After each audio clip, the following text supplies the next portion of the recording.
ഇത് നമ്മൾ ഒരു കറിയായിട്ട് ചെയ്യാൻ വേണ്ടിയിട്ട് പോകുന്നത്. ഇപ്പം നമ്മൾ കറികളുടെ വീഡിയോസുകളൊക്കെ ചെയ്തിട്ട് കുറച്ചായിട്ടുണ്ട്. ഇപ്പം നമ്മൾ മിക്കപ്പോഴും പലഹാരങ്ങളാണ് ഉണ്ടാക്കാറുള്ളത്. അപ്പോൾ ഇന്ന് നമ്മൾ ഉണ്ടാക്കുന്നത് തക്കാളി വെച്ചിട്ട് തക്കാളി അരച്ച് കളിക്കാൻ ഉണ്ടാക്കുന്നത്. ഇത് റെഡിയാക്കിയിട്ട് എടുക്കാൻ വേണ്ടിയിട്ട് ഒരുപാട് സാധനങ്ങളൊന്നും ആവശ്യമൊന്നുമില്ല. മെയിനായിട്ട് നമുക്ക് വേണ്ടത് തക്കാളിയും വേണം, തൈരും വേണം, തേങ്ങയും വേണം. നമ്മൾ തക്കാളി വെച്ചിട്ട് മിക്കപ്പോഴും പലതരത്തിലുള്ള കറികളൊക്കെ നമ്മൾ മിക്കപ്പോഴും ഉണ്ടാക്കാറുണ്ട്. പക്ഷെ നിങ്ങൾ ഇതേപോലെ കറി ഉണ്ടാക്കി നോക്കാം, നല്ല സൂപ്പർ ടേസ്റ്റ് ആയിരിക്കും. ചോറിനാൻ വേണ്ടിയിട്ട് വേറെ പ്രത്യേകിച്ച് കറികളുടെ ആവശ്യമൊന്നുമില്ല. അപ്പോൾ കറിയൊന്നും ഇല്ലയെന്ന് വെച്ചിട്ടുണ്ടെങ്കിൽ പെട്ടെന്ന് റെഡിയാക്കിയിട്ട് എടുക്കാൻ വേണ്ടി പറ്റുന്ന ഒരു കറിയാണത്. അപ്പോൾ നമുക്ക് ഈ പെട്ടെന്ന് നമ്മുടെ കറി നമുക്ക് റെഡിയാക്കാം. അപ്പോൾ ഇത് റെഡിയാക്കാൻ വേണ്ടിയിട്ട് ഞാനിവിടെ തക്കാളി എടുത്തിട്ടുണ്ട്. ഇതിപ്പോൾ കുറച്ച് വലിയ തക്കാളിയാണല്ലോ. അപ്പോൾ ഞാൻ ഇത് രണ്ട് ഫുള്ളായിട്ട് എടുക്കണില്ല, 1.5 തക്കാളി മതിയിട്ട്. അപ്പോൾ തക്കാളി നിങ്ങൾ അതനുസരിച്ചിട്ട് ചേർക്കുക, കാരണം കുറേ തക്കാളിയുടെ അങ്ങോട്ട് ആവശ്യമില്ല. പിന്നെ മുളകിൻ്റെ പൊടി ചേർക്കാണ്ട് ഇതേപോലെ മുഴുവനായിട്ടുള്ള ഉണക്കമുളക് ചേർക്കുക. അത് നിങ്ങളുടെ എരിവിനനുസരിച്ചിട്ട് ചേർക്കുക. ഞാനിവിടെ ഇതേപോലത്തെ ഒരു 5 എണ്ണം ചേർത്തേക്കുന്നത്, ഒരെണ്ണം താഴെ പോയി. അപ്പോൾ നിങ്ങൾക്ക് കുറച്ചുകൂടി നല്ല എരിവാണെന്ന് വെച്ചിട്ടുണ്ടെങ്കിൽ അതനുസരിച്ചിട്ട് ചേർക്കുക. പിന്നെ ഞാനിവിടെ എടുത്തേക്കുന്നത് ഇതേപോലത്തെ ഒരു ചെറിയ കഷ്ണം സവോളയാണ് എടുത്തേക്കുന്നത്. അപ്പോൾ സവോളയ്ക്ക് പകരം ചെറിയ ഇതിലേക്ക് നമ്മൾ ചുവന്നുള്ളിയാണ് ചേർക്കേണ്ടത്. അപ്പോൾ ചുവന്നുള്ളി ഇപ്പം എൻ്റെ അടുത്തില്ല, അപ്പോൾ ചുവന്നുള്ളിക്ക് പകരം ഞാൻ സവോള എടുത്തേക്കുന്നത്. ചുവന്നുള്ളി എന്ന് വെച്ചിട്ടുണ്ടെങ്കിൽ നിങ്ങളൊരു 3 ചോള ചുവന്നുള്ളി എടുക്കുക. പിന്നെ വെളുത്തുള്ളി, ചിലപ്പോൾ നിങ്ങൾക്ക് വെളുത്തുള്ളിയുടെ ടേസ്റ്റ് ചിലപ്പോൾ നിങ്ങൾക്ക് അത്രയ്ക്ക് ഇഷ്ടം ഉണ്ടാവില്ല. അപ്പോൾ അങ്ങനെയാണെന്ന് വെച്ചിട്ടുണ്ടെങ്കിൽ വെളുത്തുള്ളി ചേർത്തില്ലെങ്കിലും കുഴപ്പമില്ല. ഇപ്പോൾ നിങ്ങൾക്ക് വളരെ കുറച്ച് മതി എന്ന് വെച്ചിട്ടുണ്ടെങ്കിൽ ഒരെണ്ണം ചേർത്താൽ മതി. ഞാനിവിടെ 2 വലിയ വെളുത്തുള്ളി എടുത്തിട്ടുണ്ട്. പിന്നെ ഈ വലിയ വെളുത്തുള്ളിക്കാകുമ്പോൾ ആ വെളുത്തുള്ളിയുടെ ഒരു ഭയങ്കരമായിട്ടുള്ള ഒരു ടേസ്റ്റ് ഉണ്ടല്ലോ, അത് ചെറിയ വെളുത്തുള്ളിക്കായിരിക്കും കൂടുതലുണ്ടാവുക. ഇതിന് അത്രയ്ക്ക് അങ്ങോട്ട് ആ വെളുത്തുള്ളിയുടെ ഒരു കുത്തുണ്ടാവില്ല. അപ്പോൾ ഞാനിവിടെ 2 വെളുത്തുള്ളി എടുത്തിട്ടുണ്ട്. കാരണം വെളുത്തുള്ളിയുടെ അളവ് ഞാൻ കറക്റ്റായിട്ട് പറഞ്ഞില്ല. ചിലപ്പോൾ നിങ്ങൾക്ക് ചിലപ്പോൾ വെളുത്തുള്ളിയുടെ ടേസ്റ്റ് ഇഷ്ടമില്ല എന്ന് വെച്ചിട്ടുണ്ടെങ്കിൽ ചേർത്തില്ലെങ്കിൽ കുഴപ്പമില്ല, അല്ലെങ്കിൽ നിങ്ങൾക്ക് കുറച്ച് ചേർക്കാം. ഇപ്പോൾ നിങ്ങൾക്ക് കുറച്ചും കൂടി നല്ല വെളുത്തുള്ളിയുടെ ഒരു നല്ലൊരു ഫ്ലേവർ വേണമെന്ന് വെച്ചിട്ടുണ്ടെങ്കിൽ അതനുസരിച്ചിട്ട് വെളുത്തുള്ളി ചേർക്കാം. അപ്പോൾ ഇത്രയ്ക്ക് സാധനങ്ങളാണ് വേണ്ടത്. അപ്പോൾ നമുക്ക് ഇതെല്ലാം കൂടിയിട്ട് ഒന്ന് വഴറ്റിയിട്ട് എടുക്കാം. അപ്പോൾ ഇത് വഴറ്റിയെടുക്കാൻ വേണ്ടിയിട്ട് നമ്മുടെ പാൻ നന്നായിട്ട് ചൂടായിട്ടുണ്ട്. ഇതിലേക്ക് കുറച്ച് വെളിച്ചെണ്ണ ഒഴിക്കാം. ഇത് വെളിച്ചെണ്ണ കേട്ടോ, ഇത് ഇപ്പോൾ നല്ല ചൂടായിട്ടുണ്ട്. നല്ല വെളിച്ചെണ്ണ കട്ട പിടിച്ചിട്ടാണ് ഇരിക്കുന്നത്. അകത്ത് അത്രയ്ക്ക് ഞങ്ങൾക്ക് ചൂടില്ല, എന്നാലും ചൂടുണ്ട്. ഇത് ഞാൻ പുതിയത് വാങ്ങിച്ച വെളിച്ചെണ്ണയാണ്, കടയിൽ നിന്ന് വാങ്ങിച്ചപ്പോൾ തന്നെ ഭയങ്കര കട്ടയായിട്ടാണ് ഇരുന്നത്. അതുകൊണ്ട് വെളിച്ചെണ്ണ നന്നായിട്ട് ചൂടായിട്ടുണ്ട്. ഫസ്റ്റ് നമുക്ക് ഇതിലേക്ക് ഉണക്കമുളക് ഇടാം. ഉണക്കമുളക് നന്നായിട്ടൊന്ന് ചൂടാവട്ടെ.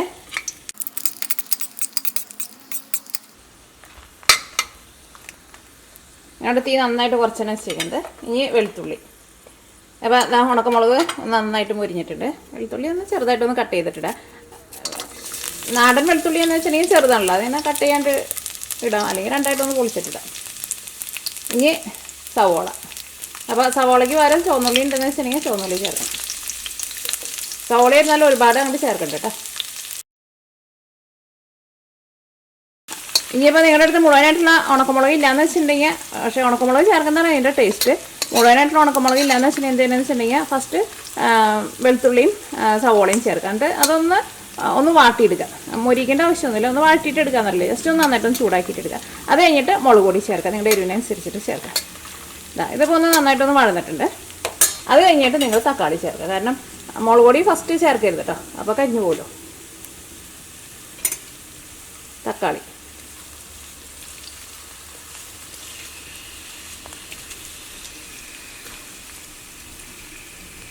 നമ്മുടെ നാടൻ ചെറിയ തക്കാളിക്ക് എന്ന് വെച്ചിട്ടുണ്ടെങ്കിൽ നിങ്ങളൊരു 3 തക്കാളി എടുക്കുക. നാടൻ തക്കാളിക്ക് ഭയങ്കര ചെറുതായിരിക്കുമല്ലോ. കൂടിയിട്ട് നന്നായിട്ടൊന്ന് വഴറ്റിയിട്ട് എടുക്കുക. ഈ തക്കാളി വെന്ത് ഭയങ്കര പേസ്റ്റ് പോലെയൊന്നും ആവാൻ വേണ്ടിയിട്ട് നിൽക്കണം. തക്കാളി നന്നായിട്ടൊന്ന് വളർന്നു വരില്ലേ, അതേപോലെ വന്നാൽ മതി. ഞാനത് തുറന്ന് വെച്ചിട്ട് തന്നെയായിട്ട് ഇളക്കി കൊടുക്കണ്ടേ. ഒന്ന് തക്കാളി ഒന്ന് വാടി വരണം. അപ്പോൾ ഈ തക്കാളി വാടി വരുന്ന നേരം കൊണ്ട് നമുക്കിതിലേക്ക് തേങ്ങ അരച്ചിട്ട് എടുക്കണം. അപ്പോൾ ഇത് നല്ല ജ്യൂസി ആയിട്ടുള്ള തക്കാളിയാണ്. അപ്പോൾ അതുകൊണ്ട് തന്നെ ഞാൻ മൂടി വയ്ക്കണില്ല, ജസ്റ്റ് ഒന്ന് തുറന്ന് വെച്ചാൽ മതി, ഇടയ്ക്ക് ഇളക്കി കൊടുത്താൽ മതി. പെട്ടെന്ന് തക്കാളി ഒന്ന് വാട്ടിയിട്ട് എടുക്കില്ല, അതേപോലെ ഒന്ന് വാട്ടിയിട്ട് എടുക്കുക. പിന്നെ നിങ്ങൾ എടുക്കണ തക്കാളി, ചില തക്കാളി എന്ന് വെച്ചിട്ടുണ്ടെങ്കിൽ ഭയങ്കര എന്താ പറയുക, ഒട്ടും ഇങ്ങനെ ജ്യൂസ് ഒന്നും ഇല്ലാണ്ട് ഭയങ്കര ഹാർഡായിട്ട് ഇരിക്കില്ല. അങ്ങനത്തെ തക്കാളി എന്ന് വെച്ചിട്ടുണ്ടെങ്കിൽ ജസ്റ്റ് ഒന്ന് മൂടി വെച്ചോട്ടെ. അപ്പോൾ അതിലൂടെ ഇരിക്കട്ടെ. നമുക്ക് ഇതിലേക്ക് തേങ്ങ അരച്ചിട്ടെടുക്കാം. അപ്പോൾ തേങ്ങ ഇരുന്നാലും നിങ്ങൾ അരച്ചിട്ടെടുക്കുമ്പോൾ ഒരുപാട് തേങ്ങ അരച്ചിട്ടെടുക്കണ്ട. കാരണം ഈ കറി അങ്ങനെ ഇരിക്കുകയെന്ന് വെച്ചിട്ടുണ്ടെങ്കിൽ നമ്മൾ ഒളിച്ച് കഴിക്കുന്ന ഒരു കറി പോലെയാണ്, ഭയങ്കര തിക്കായിട്ട് ഇരിക്കരുത്.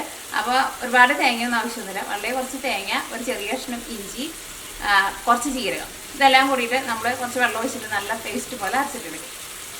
അപ്പോൾ തേങ്ങ എന്തോരം എടുക്കണേന്നുള്ളത് ഞാൻ കാണിക്കാം.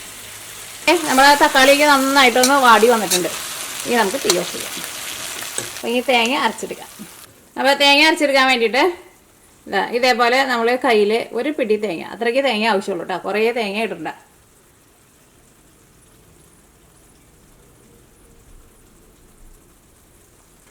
ഇതേപോലത്തെ ഒരു കഷ്ണം ഇഞ്ചി നമുക്കൊന്ന് ചെറുതായിട്ടൊന്ന് കട്ട് ചെയ്തിട്ടിടാം.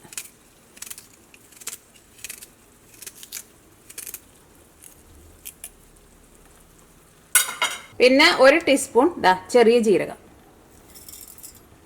ഞാനിതിലേക്ക് ഒരു ഇച്ചിരി കുരുമുളകും കൂടിയിട്ട് ചേർക്കുന്നുണ്ട്. ഇത്രയ്ക്ക് കുരുമുളക്. ഇത് എത്ര ഉണ്ടാവും?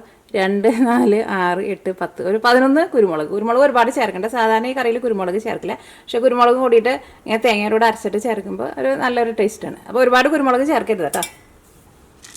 ഒരു നുള്ളിലെടുത്തിട്ട് അങ്ങോട്ട് ഇട്ടാൽ മതി. അതിലേക്ക് ആവശ്യത്തിന് വെള്ളം ഒഴിക്കുക. തേങ്ങ അരച്ചിട്ട് എടുക്കുമ്പോൾ നിങ്ങൾക്ക് അറിയാമല്ലോ, ഒരുപാട് വെള്ളം ചേർത്തിട്ടുണ്ടെന്ന് വെച്ചെങ്കിൽ തേങ്ങ ശരിക്കും അരഞ്ഞു കിട്ടില്ല കേട്ടോ. നമ്മൾ തേങ്ങാപ്പാൽ എടുക്കാൻ വേണ്ടിയിട്ട് തേങ്ങ അരയ്ക്കണ പോലെയോ വളരെ കുറച്ച് വെള്ളം ആവശ്യമുള്ളൂ. അത് നോക്കിക്കേ, തേങ്ങ നല്ല പേസ്റ്റ് പോലെ അരച്ചെടുത്തിട്ടുണ്ട്. ഇനി എന്ത് ചെയ്യണമെന്ന് വെച്ചിട്ടുണ്ടെങ്കിൽ നമ്മൾ ആ വാട്ടി വെച്ചേക്കണ തക്കാളി ഉണ്ടല്ലോ, അതും കൂടിയിട്ട് നമുക്ക് ഇതിൻ്റെ കൂടെ ചേർത്തിട്ട് അരച്ചിട്ടെടുക്കാം.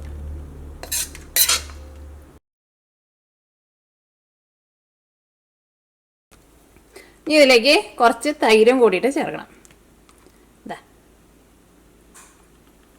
ഇതേപോലെ ഇങ്ങനെ ടേബിൾ സ്പൂണിൽ, ഇത് നല്ല കട്ട തൈര് കേട്ടോ, നല്ല ടേബിൾ സ്പൂണിൽ ഇതേപോലെ നിറച്ചെടുക്കുന്നുണ്ട്.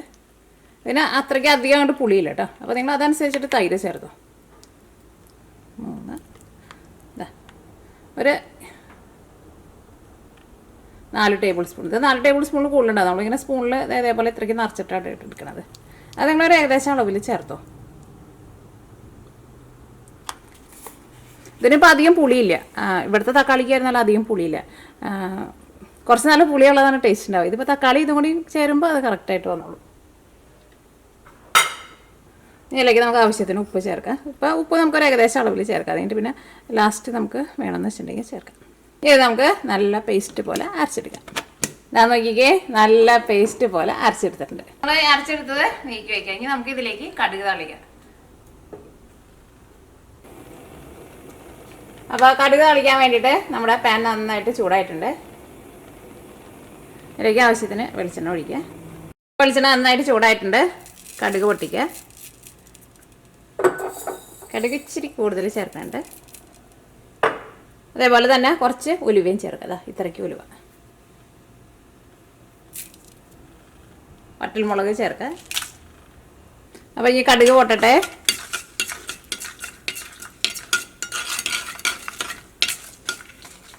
ഇതിലേക്ക് ഞാനിവിടെ നമ്മൾ സാധാരണ ഇങ്ങനെ കടുക് താളിക്കുമ്പോൾ ചുവന്നുള്ളി അല്ലെങ്കിൽ സവോള ചേർക്കാറുണ്ടല്ലോ. പക്ഷെ ഞാനത് ചേർക്കണില്ല. നിങ്ങൾക്ക് വേണമെന്ന് വെച്ചിട്ടുണ്ടെങ്കിൽ ചേർക്കാം. പക്ഷേ ഇങ്ങനെ കറി വയ്ക്കുമ്പോൾ അങ്ങനെ സാധാരണ ചേർക്കാറില്ല. കറിവേപ്പിലയും ചേർക്കാം. കടുക് പൊട്ടണം കേട്ടോ.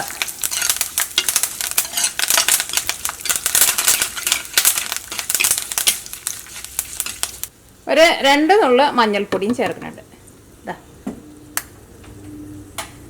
ഇനി ഞാൻ എന്താ ചെയ്യാന്ന് വെച്ചിട്ടുണ്ടെങ്കിൽ നമ്മുടെ ഈ മിക്സിയിലിട്ടിട്ട് നമ്മൾ അരച്ച് വെച്ചിട്ടില്ലേ, അത് കുറച്ച് തിക്കായിട്ടാണ് ഇരിക്കുന്നത്. കാരണം ഞാൻ എടുത്തിരുന്ന തൈരൊക്കെ ആയിരുന്നാലും നല്ല കട്ട തൈരായിരുന്നല്ലോ. അപ്പോൾ നമ്മുടെ കറിക്ക് ചാറ് കുറവായിരിക്കും. അപ്പോൾ നമ്മൾ ഇപ്പോൾ താളിച്ച് ചേർത്തതിൽ നമ്മൾ ഈ അരച്ച് വെച്ചേക്കുന്നത് ഡയറക്റ്റ് നമ്മൾ ഒഴിച്ചിട്ടുണ്ടെന്ന് വെച്ചിട്ടുണ്ടെങ്കിൽ ചൂടാക്കാൻ വേണ്ടിയിട്ട് പാടില്ല. കാരണം തൈര് ചേർത്തിട്ടുണ്ടല്ലോ.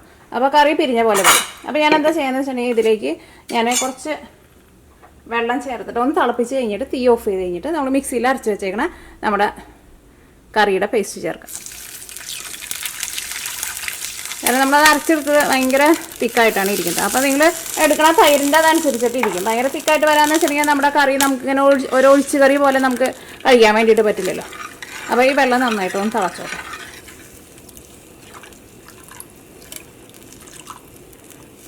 അപ്പോൾ നിങ്ങൾ വെള്ളം ചേർക്കണില്ല എന്ന് വെച്ചിട്ടുണ്ടെങ്കിൽ നിങ്ങൾ എന്ത് ചെയ്യണമെന്ന് വെച്ചിട്ടുണ്ടെങ്കിൽ ഈ വറവ് റെഡി ആയി കഴിഞ്ഞ് കഴിയുമ്പോൾ തീ ഓഫ് ചെയ്യുക. അത് കഴിഞ്ഞ് കഴിഞ്ഞിട്ട് നമ്മൾ മിക്സിയിൽ അരച്ച് വെച്ചേക്കണം നമ്മുടെ പേസ്റ്റ് ചേർക്കാം. ഇനിയിപ്പോൾ നിങ്ങളുടെ കറിക്ക് ചാറ് കുറവ് പോലെ തോന്നണുണ്ടെന്ന് വെച്ചിട്ടുണ്ടെങ്കിൽ നിങ്ങൾക്ക് ഇങ്ങനെ ചേർക്കാം.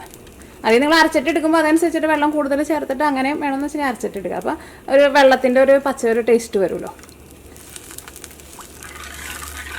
അല്ലെങ്കിൽ ചൂടുള്ള വെള്ളം ഒഴിച്ചിട്ട് അരച്ചിട്ട് എടുക്കുക. പക്ഷേ ഇതാണ് കുറച്ചുകൂടി എനിക്ക് ഇഷ്ടമായി ഒരു മെത്തേഡ്. വെള്ളവും തിളച്ചോട്ടെ. ഇതിലേക്ക് ആവശ്യത്തിന് ഉപ്പും കൂടി ചേർക്കാം.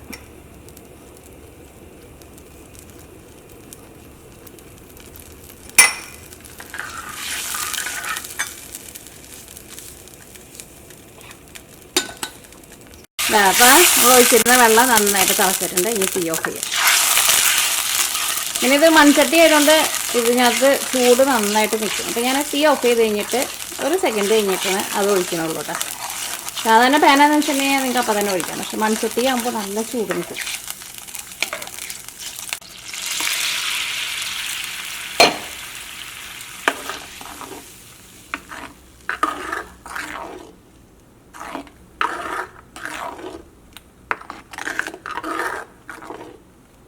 ഇപ്പോൾ ഒട്ടും പിരിഞ്ഞ പോലെ വരെയും ചെയ്തില്ല. നമ്മുടെ കറിക്ക് ഇരുന്നാലും ആവശ്യത്തിനുള്ള ചാറ് ഇത് കുറച്ചും കൂടി ഉണ്ട്. ഇനി ഉപ്പൊക്കെ നോക്കട്ടെ.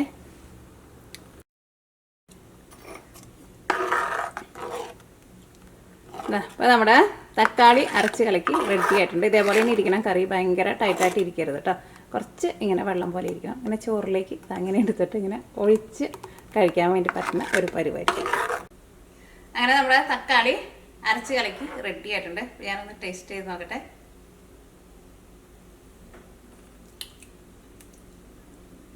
അത്യാവശ്യം നല്ല എരിവുണ്ട് കേട്ടോ. കാരണം ഉണക്കമുളക് അരച്ചിട്ട് ചേർക്കുമ്പോൾ നല്ല എരിവ് കിട്ടും. പക്ഷേ ചോറിൻ്റെ കൂടെ കഴിക്കുമ്പോൾ നല്ല കറക്റ്റ് പാകം. അപ്പോൾ നിങ്ങൾ ട്രൈ ചെയ്ത് നോക്കാം. ചിലപ്പോൾ നിങ്ങൾ ഇതേപോലെ കറി ഉണ്ടാക്കിയിട്ടുണ്ടാവില്ല. ഇതേപോലെ ഇങ്ങനെ അരച്ച് കലക്കിയിട്ട് ഇങ്ങനെ എടുക്കുമ്പോൾ ചോറിൻ്റെ കൂടെ കഴിക്കാൻ വേണ്ടിയിട്ട് വേറെ പ്രത്യേകിച്ച് കറികളുടെ ആവശ്യമൊന്നുമില്ല. ഈ ഒറ്റ കറി മാത്രം മതിയാവും. പിന്നെ ഇവിടെ ഇപ്പോൾ ചോറിനുള്ള നേരമല്ല കേട്ടോ. ഇവിടെ ഇപ്പോൾ സമയം 3:45 ചായ കുടിക്കുന്ന സമയമായിട്ടുണ്ട്. കാരണം ഇത് ഞാൻ വീഡിയോ ചെയ്തപ്പോൾ കുറച്ച് നേരം വൈകി. അല്ലെങ്കിൽ ഞാൻ രാവിലെയാണ് മിക്കപ്പോഴും ചെയ്യാറുള്ളത്. അതുകൊണ്ട് നിങ്ങളെ ചോറുണ്ട് കാണിക്കാൻ വേണ്ടിയിട്ട് വരില്ല.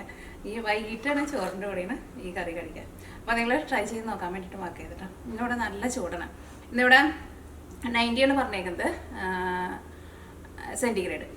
അപ്പോൾ ഫാരനൈറ്റ് ആകുമ്പോൾ എത്ര വരും? ഒരു 42-43 ഒക്കെ വരും. നല്ല ചൂട്. അകത്തായിരുന്നാലും നല്ല ചൂട് എടുക്കുന്നുണ്ട്. ഗ്യാസിൻ്റെ അടുത്ത് നിന്നിട്ട് നല്ല ചൂട് എടുക്കുന്നുണ്ട്. അപ്പം ഇങ്ങനെ കറി മൂടി വെച്ചിട്ട് ഞാൻ ചായ ഉണ്ടാക്കട്ടെ.